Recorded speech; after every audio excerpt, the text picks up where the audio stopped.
In this video, while I start some seeds, we're going to discuss 7 tips for starting your seeds. And you know what? None of them have anything to do with confusing watering directions. Actually, none of them have anything to do with watering at all. Stick around to the end because a couple of them have to do with a lot of people that might be dealing with ADHD. So here we go. Hi, I'm Bowtie Dave.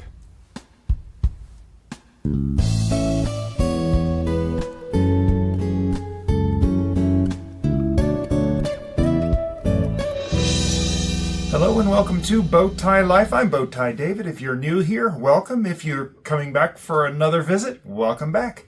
And today I am getting started with my seed starting, and it's been a little ways coming. I know I've been holding off for a long time. Couple reasons. I've been doing the remodel, having to go catch up on work after that. And well, last year, this is the same time of year I started my seeds. So it's a little bit later for here in Destin, Florida, than most people might start their seeds, you might think. In fact, I see a lot of people even colder than this that have already started their seeds. And frankly, I think before now is just too soon. And so I'm starting my seeds when I'm comfortable with it. And that's going to be a very important point at the end of this list of tips for seed starting. But we're going to be doing a few things here. First off, I am going to be planting into solo cups. And there's an important reason near the end for using the solo cups that I will discuss. If I forget to mention it, be sure and holler at me in the comments below. But I have clear solo cups. A friend of mine, Jim, he recommended doing these. Great thing. Well, we'll talk about that in a minute.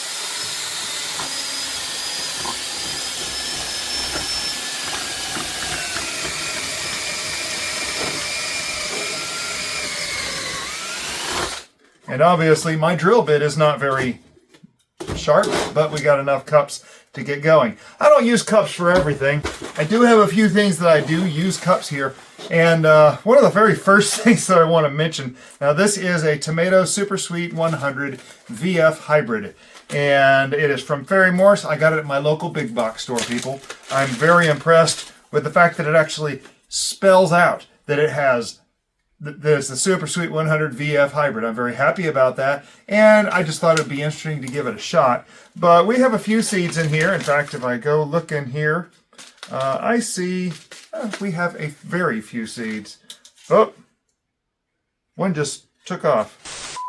So I have, it looks like two or three seeds left in here that we'll be planting, and that's going to be plenty for me. Mrs. Bowtie and I, we really like the Super Sweet 100s. As anyone should. They are super productive tomatoes. And so we have some unnamed seed starting mixture here. Now, one thing that I do a little different with my seed starting mixture, you know what? I keep getting ahead of myself. The first thing we're going to do is we're going to talk about tip number 1. Okay, let's jump right into this because I don't want to get to tip number 5 before we're ready. The soil here, it's a little moist. I actually dumped about half a gallon in here the other day. It's not quite moist enough, but it is moist. It's not hydrophobic, people. And that's one thing you want to be careful of. You stick hydrophobic soil in there, that means it's bone dry. Try to stick water in there, it'll literally run off. It won't soak through. So you want to make sure that your soil has some moisture in it when you get started. One of the things that you want to remember to do, and this is tip number 1, is plant enough seeds. Now, the intuitive thing there, okay, I want 2 plants, I need to plant 2 seeds. Simple enough, right? And frankly, I would like 3 or 4 plants, but I'm running low on these seeds, and I don't even know if they're going to germinate. We'll have to see. Planting enough seeds, you also need to plan for things like failures. Failures in your soil. Maybe failures in watering, forgetting to water. Maybe pests. You're going to have pests. If you don't have pests, consider yourself blessed. Everybody deals with pests. And so you'll notice I'm only filling up this with a little bit of soil in here for a reason here. That becomes important here in a few minutes. Another thing that you'll want to plant extra seeds for is for seed saving for next year. Now, these are, remember what I said? Tomato Super Sweet 100 VF hybrid. Okay, folks, you're not going to be saving seeds from hybrid. You can if you want to. You can't trust that it's going to be the same thing. Hybrids means it's been a cross between two things, most likely in the flower, and it may not come back true to what's in the package. So you got to be careful of hybrids. Another thing that you can do with your extra stuff, and this is my my favorite thing, is to give it to friends, families, and neighbors. You always can find someone that would love to have a tomato plant in their garden, whether it's the only tomato plant. You know, I take it as a very personal duty to help other gardeners grow and learn to grow and maybe get excited about growing. Can you imagine giving someone a tomato plant? They get so excited about that the next year they have 28 to 31 tomato plants. That was me, people. That was exactly my story. My friend Kip, hey Kip, if you're watching, my friend Kip gave me a tomato plant. I got so excited by the success off that one tomato plant.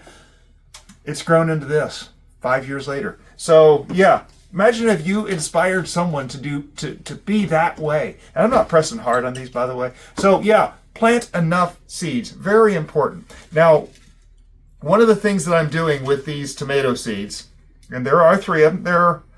They are clay encased. Pelletized. Okay, that's another story. Pelletized sometimes don't germinate, don't have a long enough lifespan. So we'll have to see if we actually get these. I'm going to very carefully put these in the middle of each cup. I am putting it kind of low down in the seedling cup. And I just realized what I wanted to say here is not one of my 5 points.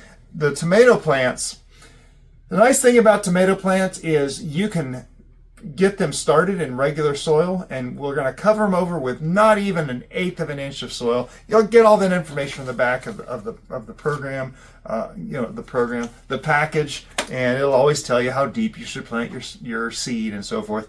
But the cool thing about tomato seeds is you put them in there in the bottom and put a little bit of soil on it. A tomato seed will start popping up, a little plant.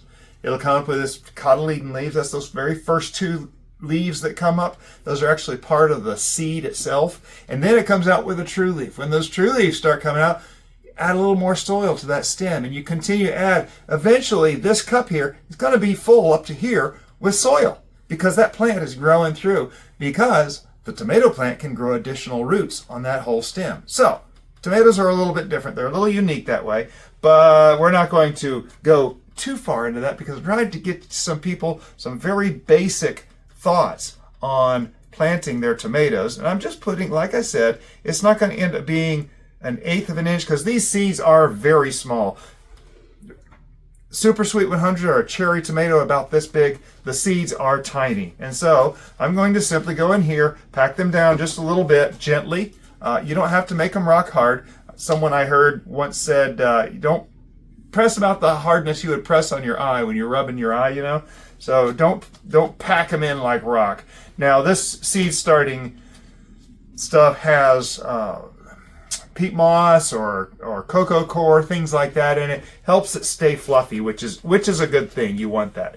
Putting them in my tray here. This is just a tray, people. It's a little bit heavy duty tray I bought a couple years ago, and that's fine. So that is the end of my Fairy Morse tomato seeds, and I actually dropped a seed somewhere.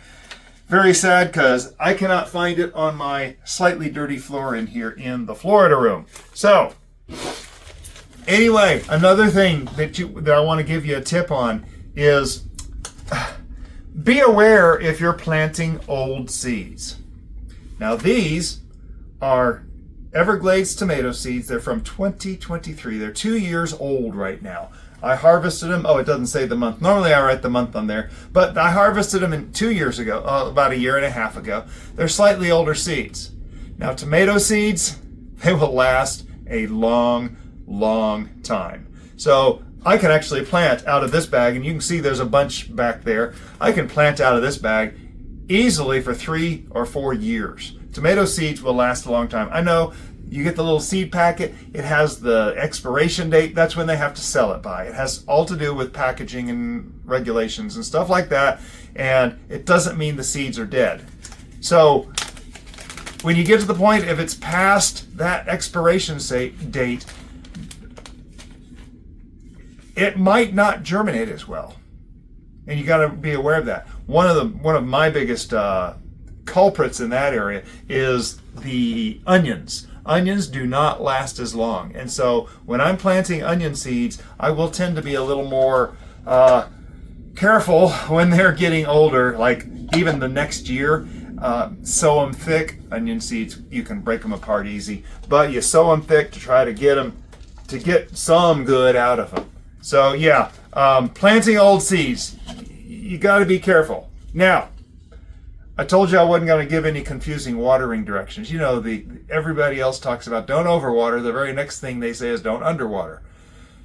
What is overwater and underwater? I'm going to have a video on that here soon. But there is my ADD brain. I have to have a more solid number. Another video. Stick around, subscribe so you don't miss that. But anyway, so planting old seeds. Some of those will fail. So the third tip is not planting old seeds. Okay, I know. I'm staying away from the confusing watering thing. Another video. But here's the thing, and I really love this. The only seed guaranteed not to grow is the seed you never planted. In other words, if I were to take this seed packet and just toss it in the trash because I assume that it's no longer going to work, then yes, those seeds are not going to work. Period. They're over. They're done. And I think that's a travesty. I hate waste. I am a cheapskate. If you watch my videos, you know how much of a cheapskate I am. I'm only going to plant a few of these Everglades tomato plants.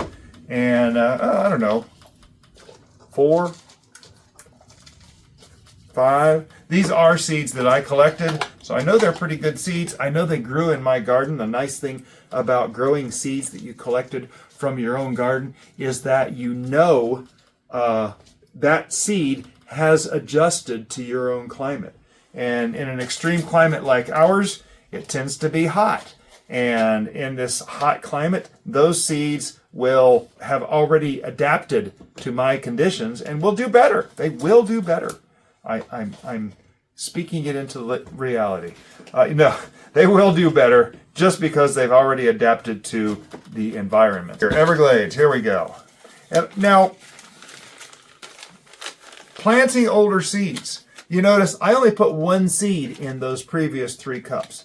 On this one, I'm actually going to stick 2 or 3 seeds in each one of these cups. I'm only going to let 1 or 2 of these grow in each cup, but I'm going to hedge on the side of caution. If 1 or 2 of them don't germinate, it's okay. There's a third one there. If they all don't germinate, frankly, there's more seeds in the package here that I can go to. And so I'm going to be sure, if I'm planting old seeds, be sure to overseed a little bit. We already talked about planting enough seeds, right? With failures and pests and giving some to friends and family. And did I mention in there, you want to save seeds? You have some extra plants that you can save seeds from. Things like carrots. If you want to save your carrot seeds, you need to leave a few carrots in the ground for the next year. Then that way they will flower and make seeds for your next crop. And so I'm just dropping a couple of seeds in each one of these. I'm not really being too very careful. Everglades tomatoes, they really adapt to our southern climate. They take the heat in complete stride and they do great for us. They'll grow.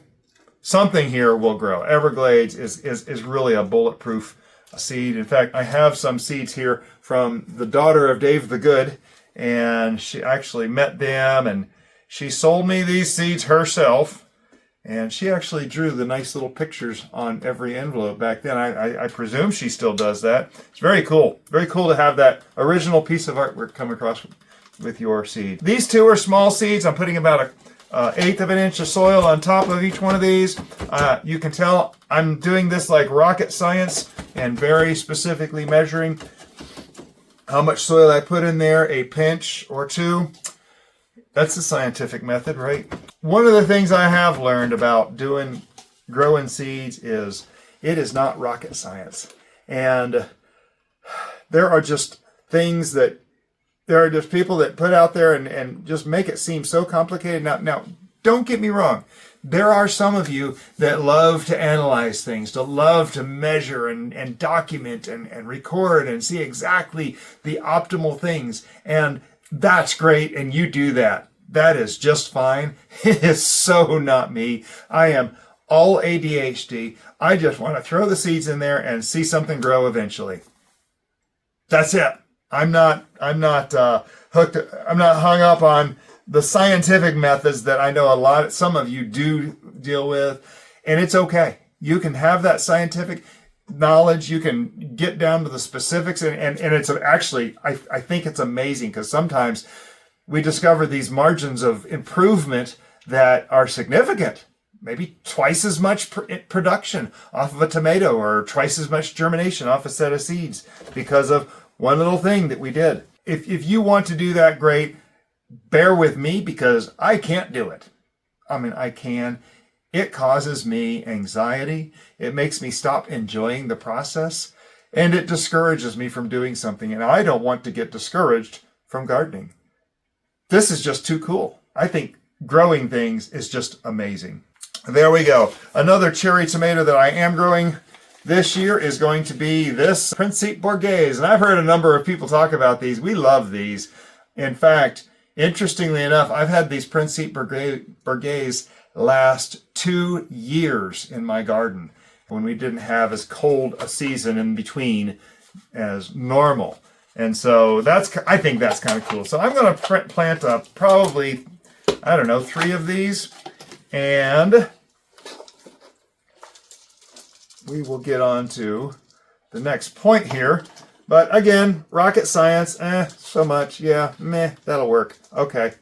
It's rocket science, people. It is not it doesn't have to be rocket science. For those of you who are like me that suffer with ADD, whether it's diagnosed or not, it's very easy to self-diagnose, which is one of the manifestations of ADHD. We have a tendency to self-diagnose and find these things out for ourselves. Making it too complex is just exhausting. That's all I can say. It's just exhausting, and I don't want to lose the momentum that I've gained. After 5 years of growing, I don't want to get discouraged. In fact, as I'm doing the house remodel and catching up on work and doing other stuff, right now Mrs. Bowtie is catching up on work because she's out employees and huge projects are ending, and so I know she's been under stress. That just makes things unpleasant, and you don't want to get to that point. So I'm trying to keep this as happy a thing as I can. I don't have very many of these. These are actually my original Principe Borghese tomatoes from, a number of years ago. Where's the date on this thing? Oh, here we go. No, that's not the date. Yeah, here it is. 2021. Sell by the end of 2021. So this is 2025. These are not young seeds. I'm not too concerned about it. It is, I don't know if this, I don't think this is a hybrid. I think I can save seeds from there. I'm going to go ahead and just drop, whoops, that was too many.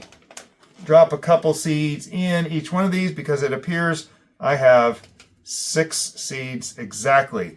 So we will use the rest of this old 2021 package. And again, I'm going to put a very scientific measurement of soil on top of each one of these seeds. Very scientific. And we're going to flatten them out, make them all nice and pretty. Now, one of the things you've noticed I haven't done yet is labels. And I actually do have my labels after the video. I'm going to be putting labels in all these. One of the reasons, if you watch, you know that these videos are my journal. So right now, this tray is sitting here. I can rewatch this video and figure out exactly which is which here. At the moment, I'm doing pretty good. ADD and all. At the moment, I'm doing pretty good. We'll see how that goes. Okay, one of the other things that I'm growing this year, this is a pineapple ground cherry, and I got these seeds a few years ago. In fact, we got these seeds when we moved into this house, and I planted them, and because of the move and the confusion and everything, it didn't go well. Okay, it just didn't go well. Now, ground cherries do need a long season. In fact, let me see days to maturity here, days to harvest. 75 days from transplanting, maturity. Oh, that's not so long. We can do that. Anyway, these are a pineapple ground cherry. I got them because it said pineapple. Yeah, I love pineapple. I want to grow pineapple. I've been watching some of the other channels that have been growing pineapple. I'm like, oh, I got to grow pineapple. So anyway, I've got room for what, 1, 2, 3, 4 more cups here. I'm going to do 4 cups of this ground cherry. And I've heard a lot of good about these. If I can get them to grow. Now, they are an older seed. They're like 3 years old. And I'm not going to sweat that. Now, also, I don't think ground cherries grow adventitious roots like tomatoes. Correct me if I'm wrong. I do not know that, okay? Someone tell me in the comments if you've grown ground cherries, if they do grow those adventitious roots like tomatoes do. I'm going to plant them in a little deeper soil just in case they don't. If I can, if someone will comment and tell me that I can, then I will repent and add soil when they get to a certain height. One of the other things that I want to give a tip about, and I actually saw someone do a channel, was that you, Robin Gardens? I think it was, that you had planted some seeds and you had some nasty soil, that's right, you planted seeds in nasty soil and nothing germinated, and that is heartbreaking, folks. It is heartbreaking, especially if you're a new gardener, to not have seeds germinate. And as you get more experience, you're going to learn that you're going to kill a lot of plants. The only difference between me and a brand new gardener, the biggest difference, you want to know what it is? I've killed a whole lot more plants than the newer gardener. Our first year in this house, I stuck my new seeds down at the other end of this very room, and I proceeded to kill over 200 seedlings in my very first month planting seeds in this house. Yes, I did that. And I learned a valuable lesson, which is going to come down to one of the last points here. It's very important for me, and we'll talk about that in a minute. But one of the problems is planting in nasty soil. And like right now, I have a bag of soil over there that the soil is actually white with algae, with fungus. And that's not a bad thing. That means it's decomposing, but I'm not sure I want to put my new seeds into a fungus-riddled cup of soil right now. Now, the fungus is a very good thing to have in your soil, but I just don't want to do that. I'm nervous, okay? And I'm still new. I consider myself new. I frequently say I'm a slow walk, and what that means is it takes me a long time to learn things. And so eventually I think I will learn things. If you watch me from the outside, you may not be able to tell. I can admit that. So I'm going to put a couple of ground cherries. I'm going to put, let's say, 3 ground cherry seeds in each one of these cups. Ooh, that was 4. That's okay. I got plenty of these. I got a whole bunch of these. It'll be nice if these will grow. I did get to try one of these that tasted almost like pineapple that year. Because of the whole move thing, it got a little messy and things didn't get as well taken care of just because pots were sitting out in the backyard all over the place. And so life happens, right?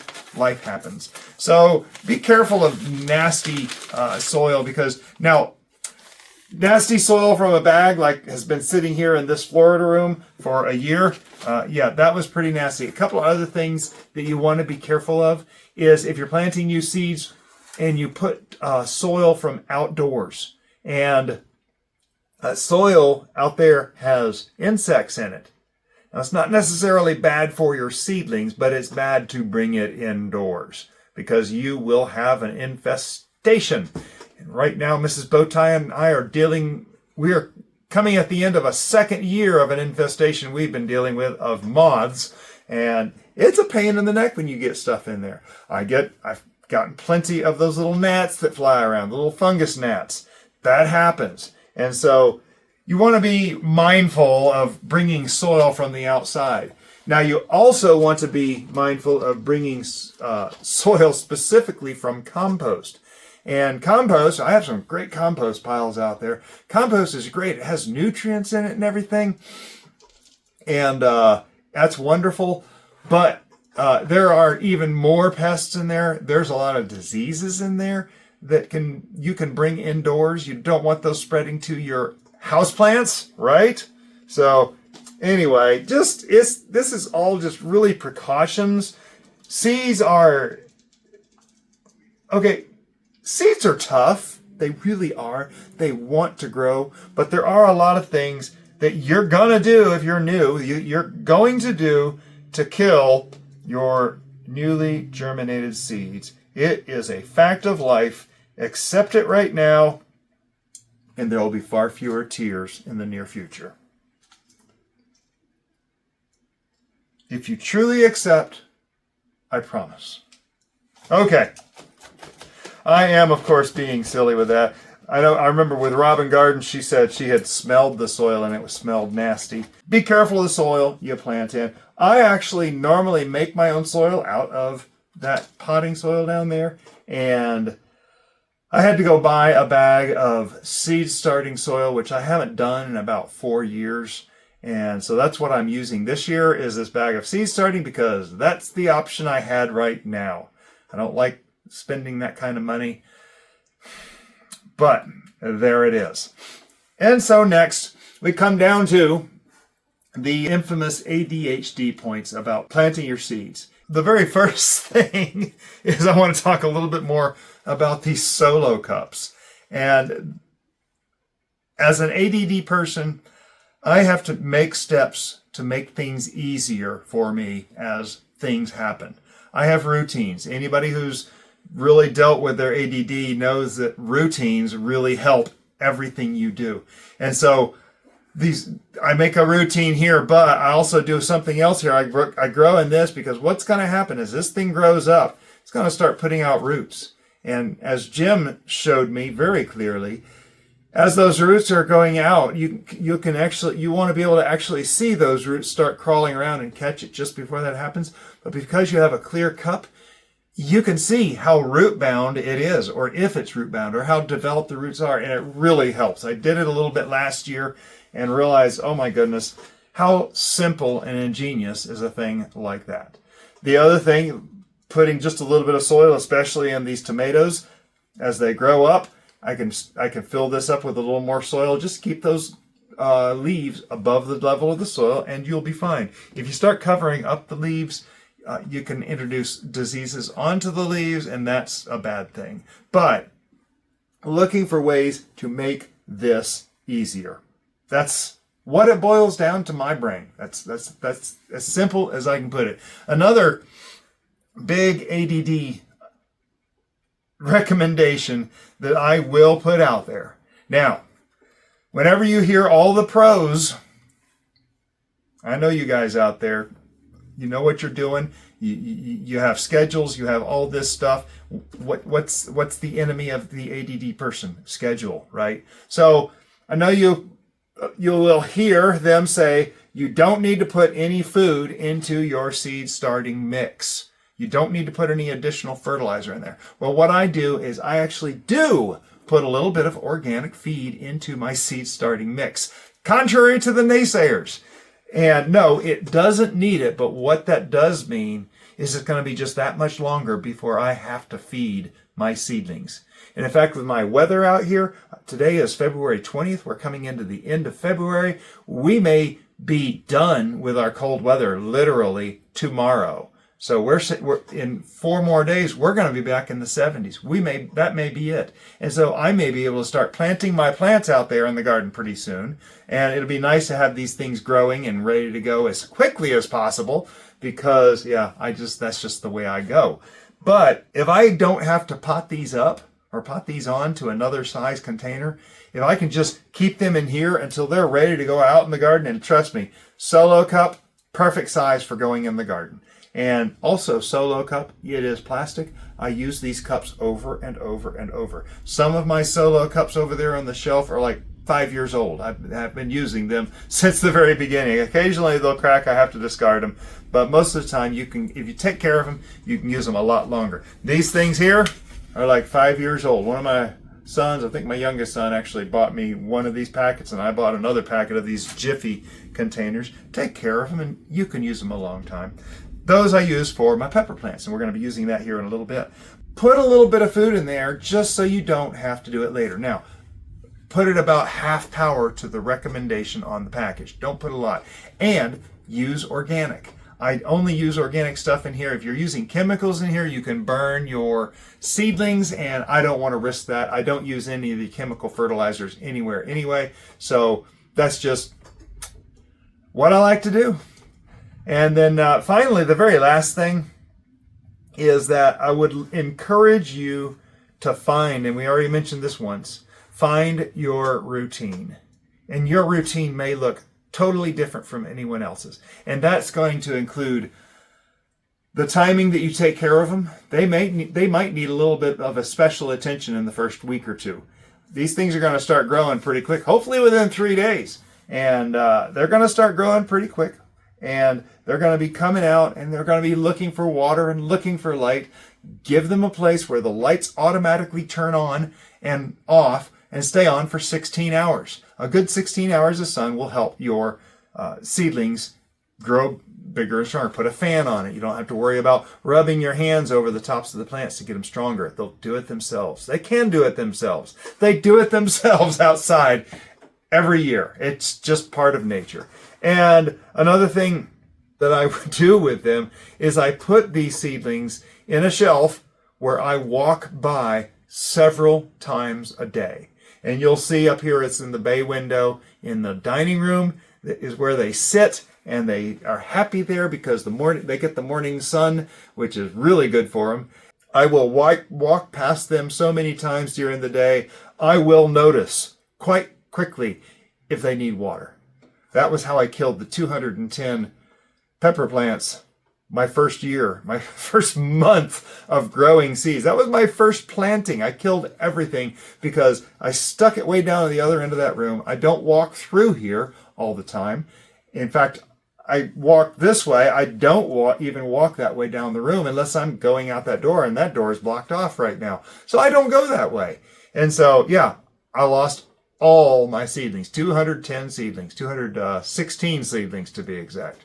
And so, very sad day, but I learned a lesson, and I've been doing it this way ever since, and it works real good now. So anyway, that is just 7 of my tips. I didn't even talk about watering. I'm so proud of myself. I do bottom water these. We'll put water in the bottom of the tray, let the water soak up from underneath. That way the surface will have a tendency to stay a little more dry, a tendency to have less fungus gnats. I still get fungus gnats in the house. I put fly strips up. It's a thing. But anyway, I'm going to go get some more water in this tray, and I am going to get labels made, and we are going to have our very first tray of seedlings starting in the bay window. And I am so excited. I know a lot of you have already started your seeds. Hopefully this can give you some peace about what you're doing and how you're doing your process. Find a place, find a process, find your way. And there is not just one way. In fact, one of the biggest things that really bugs me is when a content creator says, you have to do it this way. There are so many ways to do seed starting. There are so many ways to garden. There are so many ways to do just about anything in this whole gardening hobby that you can just examine your own ways. Look around, look at other people's. I encourage you to look at YouTube videos. I'm just giving you examples of what I do. I guarantee some of you are going to do different. It's the fact of life, and that's okay. And you can do that. So anyway, we do have a video coming up. It has to do with these 45,000 loofah seeds. Yes, I counted every single one of them. No, I didn't. I measured them. I weighed a bunch of them and then figured out how much we had. It's a roughly 45,000 loofah seeds from this past year. And I want to talk about the mistakes I made growing loofah. Doesn't mean I'm not growing loofah this year, because I am. But the mistakes I made growing loofah and what I'm doing differently. So stick around for that. We love loofah.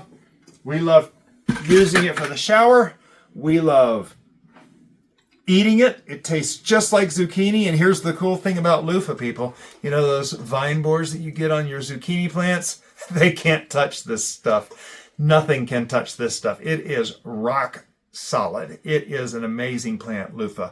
You harvest, well, that's another video. Anyway, I'm going to stop. We have a lot more seeds here that we're going to be planting, and stick around, subscribe so you don't miss a thing coming up. These are my personal journals, and you are so invited to join along.